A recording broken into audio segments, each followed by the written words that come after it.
When I began, there really was very little Zen. I started sitting in the in the late 1960s, and I was in the San Francisco Bay Area, so there was this one substantial Zen institution, the San Francisco Zen Center. But really, you left the Bay Area, and they're really, down in Los Angeles. Miyazumi Roshi was just beginning. I'm not even sure he had the title Roshi at that time. Sasaki Roshi. In the east, there was Philip Kapleau, and I'm not sure if Edo Shimano was even on the scene at that moment yet. Certainly right around then. And we're coming to kind of the end of the list of what was generally available. There was a small leftover group of Soen Matsuoka's students in the Chicago area, and I would learn later in Atlanta.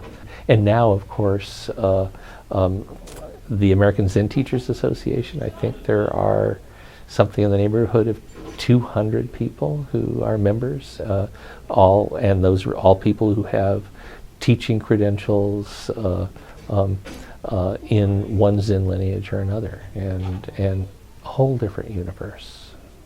Most of my closest friends who are between 19 and 26 are actually practitioners here, and partially it's just from me proselytizing a little bit and being like, hey, check out this cool place, But yeah, it's actually really interesting to me how many young people are like really serious about practice.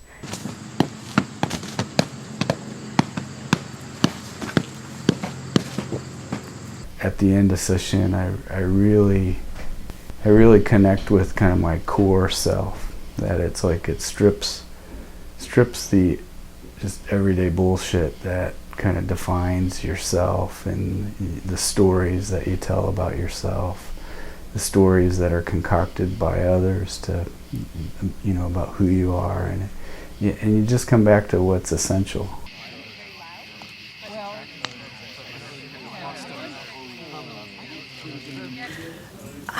I think the discipline and the rigor comes from this sort of deep devotion and fidelity to practice, which is a very internal thing.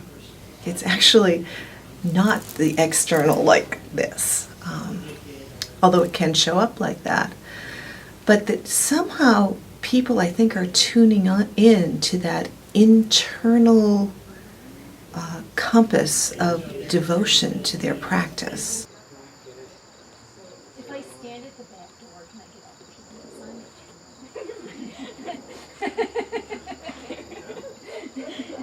people the concerts.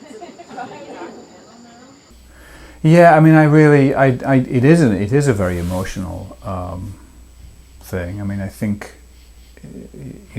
especially when you do a multiple day retreat and you live silently with a bunch of other people that you know well in many cases. Some, of course, you don't know at all because they show up and you've met them before. But it's a very intense practice period, and it is for me very emotional. And I think many of my friends and family members would not imagine. Would have a hard time imagining me becoming emotional about these sorts of things. I don't know that they really see that side of me in everyday life. But I think, sometimes, even during this session, as I sit and I watch them sewing, it's kind of hard to hold it together, frankly. And when you sew, you are plunging into your own life, all of it. When you sew, there's a mantra, a chant, Namu Ki Butsu, I take refuge in Buddha. And with every stitch, you take refuge in Buddha. It's a constant renewal of your vows and a constant coming home to who you are, all of who you are. And it really comes out in the process of sewing, in the many, many stitches. It's highly stylized, the way we eat with oryoki bowls. These three nested bowls that provide just enough food to sustain us. And I've been doing that for a long time, and I enjoy it. And I was up here at Empty Nest when we were talking about ritual the other day. I was citing a study, I think by Francesca Gino and Michael Norton. They proved that ritual behavior, ritual activity makes food taste better. And food in the Zendo,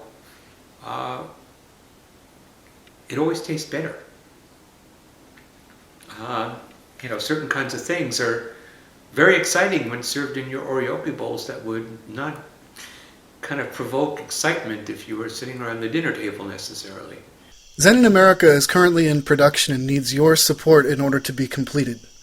Please visit our website at zeninamerica.com for more information on how you can get involved and support the work. Thank you.